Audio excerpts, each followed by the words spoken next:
കണ്ണൂർ കോർപ്പറേഷന്റെ മേയർ സ്ഥാനം ലഭിച്ചതോടെ വലിയ ആവേശത്തിലാണ് മുസ്ലിം ലീഗ്. 19 വോട്ടുകൾക്കെതിരെ 37 വോട്ടുകൾ നേടിയാണ് UDFന്റെ മുസ്ലിം മഠത്തിൽ കോർപ്പറേഷൻ മേയറായത്. UDFന്റെ 36 അംഗങ്ങളുടെ വോട്ടുകൾക്ക് പുറമെ CPMന്റെ 3-ാം വാർഡ് കൗൺസിലറായ കുഞ്ഞമ്പുവിന്റെ വോട്ട് കൂടി UDFന് ചെയ്തതോടെയാണ് 37 വോട്ടുകൾ കിട്ടിയിരിക്കുന്നത്. ആ ഒരു വോട്ട് CPMകാർ മുഴുവൻ ചെയ്തതിന് തുല്യമാണെന്നും ഇത് CPM നേതൃത്വത്തോട് എല്ലാവർക്കും വെറുപ്പും മടുപ്പും വന്നിരിക്കുന്നു എന്നതിൻ്റെ തെളിവാണെന്നും UDF നേതൃത്വം പറയുന്നു. അതും കണ്ണൂരിൽ നിന്നാകുമ്പോൾ അതിന് രാഷ്ട്രീയ പ്രാധാന്യം ഏറുകയാണ്. ഏതായാലും പതിറ്റാണ്ടുകൾക്ക് ശേഷമാണ് ഒരു മുസ്ലിം ലീഗിൻ്റെ നേതാവ് മേയറാകുന്നത്. ആകെയുള്ള 55 സീറ്റുകളിൽ 36 കൗൺസിലർമാരും UDFനാണ് ഉള്ളത്. അതിൽ തന്നെ 22ഓളം സീറ്റുകൾ കോൺഗ്രസിനാണുള്ളത്.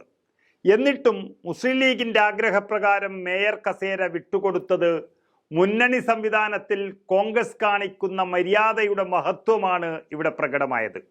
ധാരണാപ്രകാരം എന്നൊക്കെ പറയുന്നുണ്ടെങ്കിലും 2015 മുതൽ 20 വരെയുള്ള കാലഘട്ടത്തിൽ കാസർഗോഡ് ജില്ലാ പഞ്ചായത്ത് ഭരിച്ച UDFൽ 4 സീറ്റ് മുസ്ലിം ലീഗിനും 4 സീറ്റ് കോൺഗ്രസിനുമാണ് ഉണ്ടായിരുന്നത്.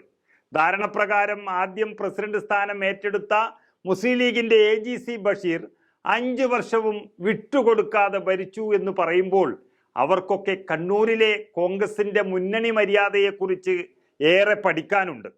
ഏതായാലും കണ്ണൂരിലെ മുന്നണി സംവിധാനത്തിൽ വലിയ ആവേശം നൽകിക്കൊണ്ടാണ് ഈ ലോക്സഭാ തെരഞ്ഞെടുപ്പ് സമയത്ത് സ്ഥാനക്കൈമാറ്റം ഉണ്ടായിരിക്കുന്നത്.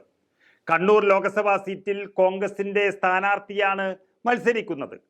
ഇനി ആര് സ്ഥാനാർത്ഥിയായി വന്നാലും അരയും തലയും മുറുക്കി രംഗത്തിറങ്ങാൻ കണ്ണൂരിലെ മുസ്ലിം ലീഗ് എല്ലായ്പ്പോഴും സന്നദ്ധരായി നിൽക്കുകയുമാണ്.